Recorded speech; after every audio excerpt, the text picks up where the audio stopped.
के पुण्यार्चक हैं। श्री भारतवर्षीय दिगंबर जैन महिला महासभा, सूर्यनगर, गाजियाबाद। महान बाबू, आज हम सभी लोग ऐसी महासाधना को प्रारंभ कर रहे हैं जिस साधना के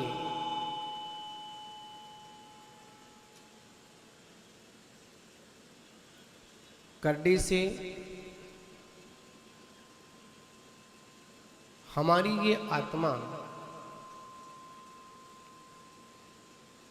निर्वाण जैसी महानदी को बड़ी सहजता से प्राप्त कर जाती है।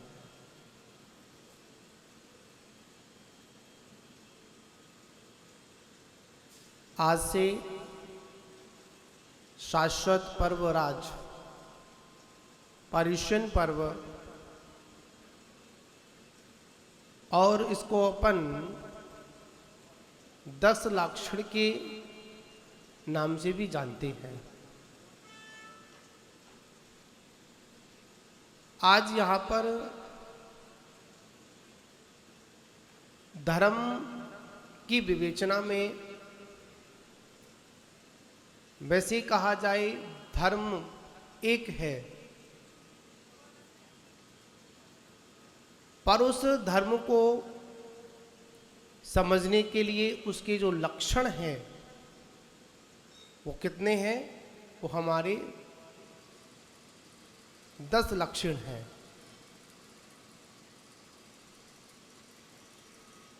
और इन 10 लक्षण के अंतर्गत सबसे पहले अगर कोई धर्म अगर आता है, लक्षण अगर आता है, तो वो कौन सा है? उत्तम क्षमा। और उत्तम क्षमा में देखा जाए 2 शब्दों के साथ उत्तम भी है और क्षमा भी है। उत्तम का विश्लेषण जो क्षमा के साथ में लगाया गया, उत्तम का मतलब सर्वश्रेष्ठ। संसार में अगर कुछ सर्वश्रेष्ठ अगर कुछ है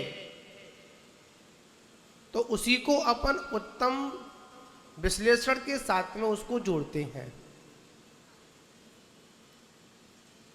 और उस उत्तम क्षमा में सबसे पहले हम लोगों को अपनी कसाय भाव का क्या करना पड़ेगा? त्याग करना पड़ेगा। जब तक ये कसाय भाव हमारा कम नहीं होगा, 4 प्रकार की कसाएं, और उन 4 प्रकार की कसायों में सबसे पहली अगर कोई कसाय अगर आती है तो वो कौन सी है? वो हमारी क्रोध कसाय है। बहुत लोगों की एक जिज्ञासा रहती है, मन में ये भावना रहती है कि क्रोध को कैसे जीता जाए। आखिर में ये पल भर का जो क्रोध है वह हमारे सारे के सारे जीवन को नष्ट कर देता है।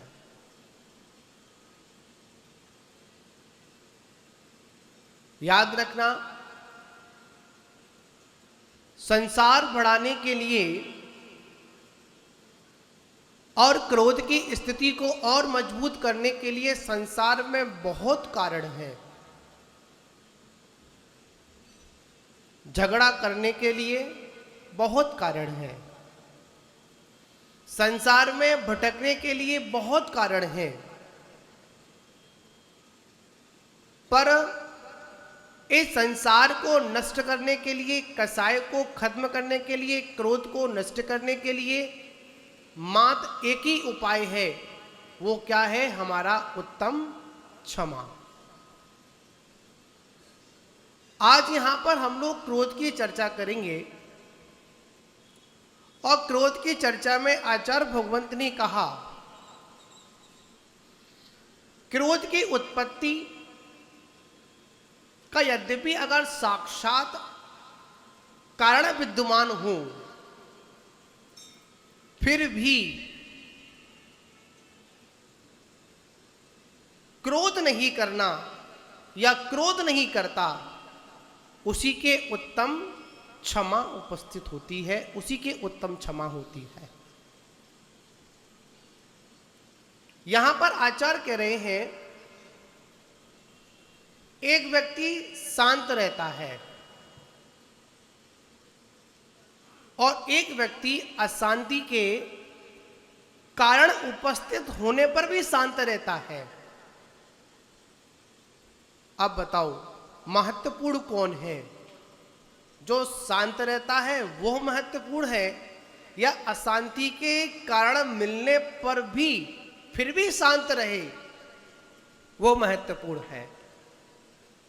महत्वपूर्ण वो है जो क्रोध के कारण मिलने पर भी, बहिरंग कारण मिलने पर भी क्या नहीं करना? क्रोध नहीं करना। सभी लोग जानते हैं, सभी को बताने की आवश्यकता नहीं है कि क्रोध करो या मत करो। इतने लोग यहां पर बैठे हैं सभा में, किसी से पूछा जाए क्रोध करना चाहिए, तो व्यक्ति एक ही बात बोलेगा कि क्रोध नहीं करना चाहिए। फिर भी हम लोग क्रोध करते हैं। जब किसी को क्रोध आता है तो हम उसको बहुत प्रकार के ज्ञान की बातें देने के लिए पहुंच जाते हैं। भाई क्रोध नहीं करना चाहिए, शांत रहना चाहिए। और जैसे ही हमको ये बाहरी निमित्त मिलते हैं तो हम क्या करते हैं? झट क्रोध करना प्रारंभ कर देते हैं। आचार्य भगवंत यहां पर कह रहे हैं, क्रोध की उत्पत्ति का अगर साक्षात कोई कारण भी अगर हो, चाहे कोई कितना भी कुछ भी बोल रहा हो, फिर भी क्या नहीं करना? क्रोध नहीं करना। देखिए, जितना ये शब्दों में कहने में सरल लग रहा है, उतना ही ये करने में कैसा लगता है? बड़ा ही कठिन है। अब कठिन कैसे है? बहुत लोग उपाय बताते हैं, महाराज क्रोध शांत करने के लिए क्या करें। तो बहुत लोगों ने अनेक अनेक विचार रखे। उन्होंने कहा कि क्रोध रखने के लिए 10 बार गिनती गिनो, क्रोध शांत करने के लिए 1 गिलास पानी पी लो, क्रोध शांत करने के लिए कुछ समय के लिए उस चीज को छोड़ दो, होल्ड कर दो। पर ऐसा संभव नहीं है, ऐसा हो नहीं पाता है। जब ऐसा हो नहीं पाता है तो हमारे अंतरंग में जो क्रोध की जो अग्नि है वो तुरंत क्या हो जाती है? प्रज्वलित हो जाती है। बाहर का थोड़ा सा क्या हमको कारण मिला, तुरंत हम क्या करते हैं? तुरंत हम क्रोधित होना प्रारंभ कर देते हैं, क्रोध में जलना प्रारंभ कर देते हैं। देखिए, एक कमट के बारे में आता है। कमट ने अपने अंतरंग में क्रोध की अग्नि को जलाया। क्या हुआ? उसको पता नहीं जाने कितनी कितनी गतियों में जाकर दुखों को उठाना पड़ा। अगर आप लोगों को अगर वास्तविकता में आचार्यों ने अगर क्रोध के अगर उदाहरण में कुछ कहा तो किसके लिए कहा? कमट का नाम आता है। कमट की क्रोध की अग्नि थी और क्षमा पार्श्वनाथ की थी। पहले भव से लेकर और अंतिम भव तक कमट के जीव को वह पार्श्वनाथ भगवान का जीव क्या करता रहा? माफ करता रहा। चलो छोड़ो, माफ करो, माफ करो।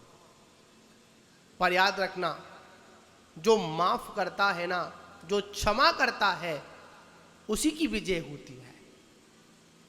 और जो क्षमा नहीं करता है, क्रोध के बदले में क्या करता है? क्रोध करता है। अगर क्रोध को अगर शांत करना है तो आचार्यों ने कहा कि क्षमा रूपी नीर से क्या करना चाहिए? क्षमा रूपी नीर से क्रोध की अग्नि को शांत करना चाहिए। पर हमारे जीवन में ये क्रोध जितना कोई व्यक्ति शांत करने का प्रयास करता है ना, उतना ही क्रोध हमारा और धधकने लगता है। कोई हमको समझाए, अरे क्रोध नहीं करना चाहिए, पर हम क्या करेंगे? अरे तू समझाने वाला क्या होता है, हम तो क्रोध करेंगे। क्रोध करते समय यह व्यक्ति अंधा हो जाता है, उसे कुछ भी अपना हित और अहित समझ में नहीं आता है। अधिकांश देखने में आता है, जितने भी हमारा बड़े से बड़ा नुकसान अगर होता है, उसके पीछे अगर कोई कारण अगर होता है, तो मात्र क्या है? हमारा एक क्रोध है।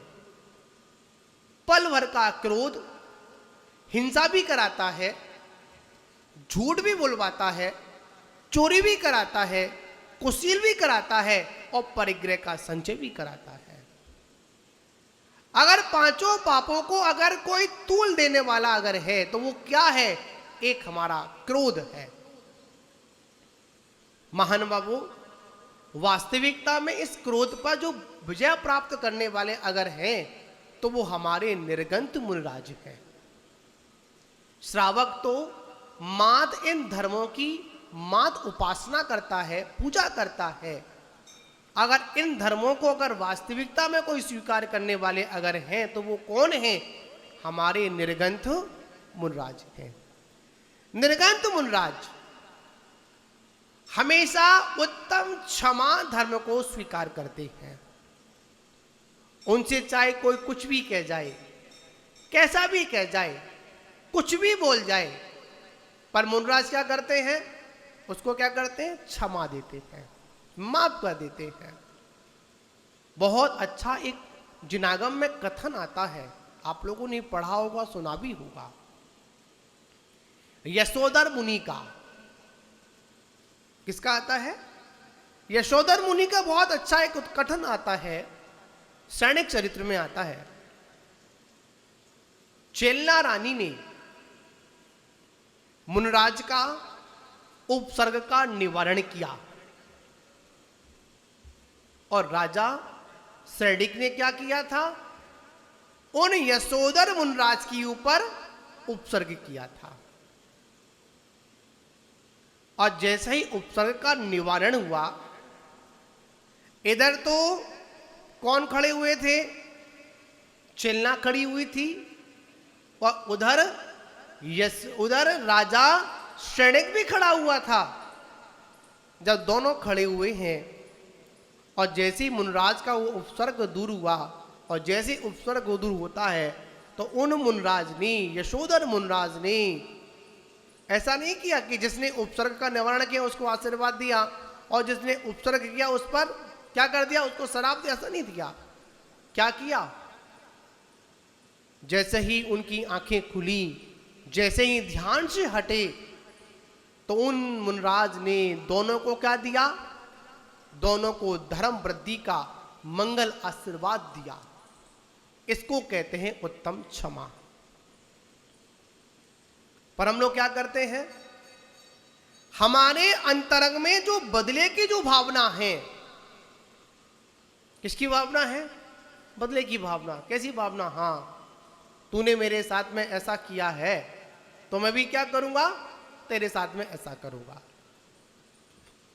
अधिकांश हम लोग इस क्रोध की अग्नि को बुझाने का कार्य नहीं करते हैं। क्या करते हैं?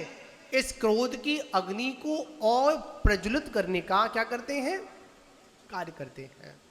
कैसे भी हो अग्नि जल जाए, कैसे भी हो हमारा ये क्रोध है। और याद रखना, ये क्रोध चाहे एक क्षण का क्रोध क्यों ना हो, पर हमारे जीवन के सारे का सारा जो हमने व्यवहार बनाया है, कितना भी किसी के लिए अच्छा किया है, पर एक पल का जो क्रोध है ना, वो क्या करता है? हमारी सारी अच्छाइयों को खत्म करने वाला अगर कोई है, तो मात ही हमारा एक क्रोध है, ये कसाय है।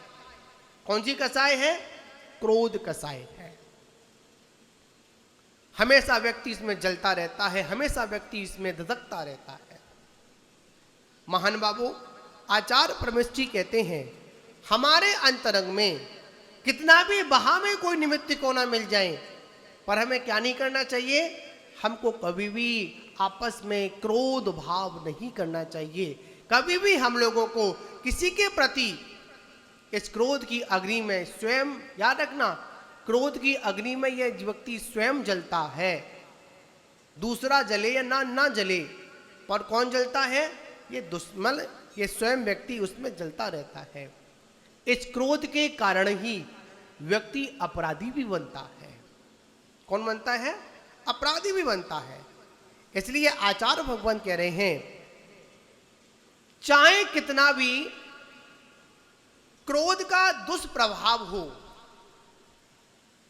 पर हमें क्या करना है, क्षमा के शुभ परिणामों से सम्यक्तता को जानना है।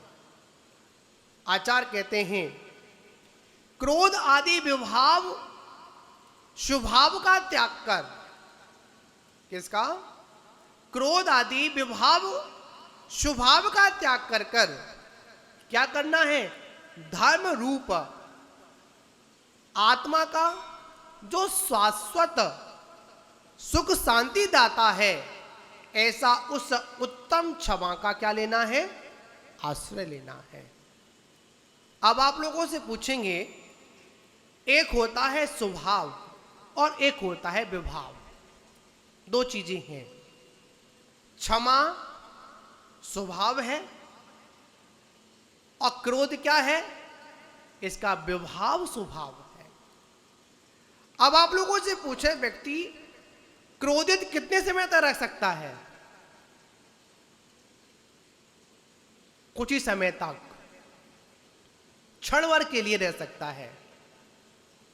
और शांत कब तक रह सकता है, शांत रहने के लिए कोई समय मर्यादा नहीं है, पर आगे चलकर क्रोध कुछ समय के बाद ठंडा हो जाता है, इसलिए वो आत्मा का स्वभाव नहीं है। लोग बोलते हैं इस व्यक्ति का क्रोध करना स्वभाव है। जब किसी को गुस्सा अधिक आता है तो क्या बोलते हैं, क्रोध करना क्या हो गया, इसका स्वभाव है। याद रखना, आत्मा का स्वभाव क्रोध करना नहीं है, आत्मा का स्वभाव तो क्या करना है, सभी जीवों को क्षमा करना है। इस कार्यक्रम के पुण्यार्चक थे श्री भारतवर्षीय दिगंबर जैन महिला महासभा, सूर्यनगर, गाजियाबाद।